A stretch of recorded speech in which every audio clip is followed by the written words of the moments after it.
Welcome to my channel AD Academy. আজি আমি আলোচনা কৰিম অণু আৰু এটমছ এণ্ড মলিকুলছৰ বিষয়ে।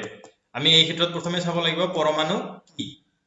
সকলো পদাৰ্থৰে গঠনৰ প্ৰাথমিক গঠবোৰ হৈছে পৰমাণু। অৰ্থাৎ যিকোনো এটা পদাৰ্থ গঠন হোৱাৰ কাৰণে প্ৰথমে পৰমাণুসমূহ লগ হ'ব লাগিব। পৰমাণুসমূহ লগ হৈহে পদাৰ্থৰ গঠন হয়। এতিয়া পদাৰ্থ মানে কি? পদাৰ্থ মানে সেইবিলাক যিবিলাকক নিৰ্দিষ্ট ঠাইৰ প্ৰয়োজন হয়। অৰ্থাৎ যাৰ নিৰ্দিষ্ট আয়তন আছে সেইবিলাকে পদাৰ্থ। এতিয়া তোমালোকে যিকোনো ক'ব পাৰা টেবুল চেয়াৰৰ পৰা আদি কৰি গছ গছনি মাটি পানী বায়ু বতাহ এই সব বিলাকে পদাৰ্থ। এই পদাৰ্থসমূহ গঠন হ'বৰ কাৰণে পৰমাণু বিলাকৰ প্ৰয়োজন। এতিয়া আমি পৰমাণুৰ দুই এটা ধৰ্মৰ বিষয়ে আলোচনা কৰিম। পৰমাণুবোৰ নিচেই সৰু হয়।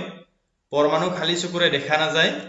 বহু লাখ লাখ পৰমাণু লগ হৈহে এখিলা কাগজৰ সমান হয়। তাৰ মানে পৰমাণুবোৰ কিমান ক্ষুদ্ৰ কিমান সৰু আমি ভাবিবই নোৱাৰো। পৰমাণুৰ এটা চিত্ৰ তোমালোকক দিয়া হৈছে ইয়াতে।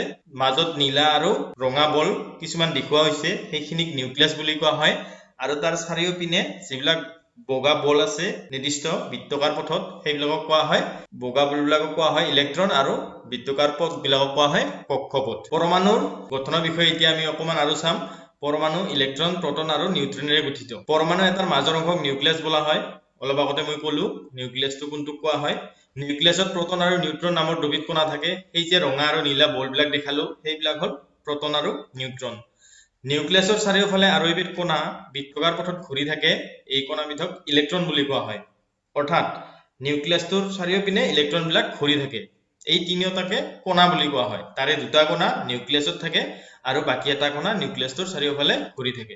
তোমালোকে চিত্ৰত দেখিছা মাজৰখিনি নিউক্লিয়াছ চাৰিওফালে ইলেক্ট্ৰনবোৰে বৃত্তাকাৰ পথত ঘূৰি থাকে। পৰমাণুৰ গঠনৰ তিনিটা আৰু স্পষ্ট চিত্ৰ ইয়াতে দেখুওৱা হৈছে। প্ৰথমটো অক্সিজেন পৰমাণু, য'ত কি থাকিব নিউক্লিয়াছটো থাকিব আৰু তাৰ চাৰিওফালে ইলেক্ট্ৰনবিলাক ঘূৰি থাকিব। এইটো এটা চিত্ৰ য'ত পৰমাণুৰ নিউক্লিয়াছ প্ৰটন আৰু নিউট্ৰন থাকিব আৰু চাৰিওপিনে ইলেক্ট্ৰনবিলাক নিউক্লিয়াছটোক ঘূৰি থাকিব। তিনিওটা চিত্ৰ একে হয়।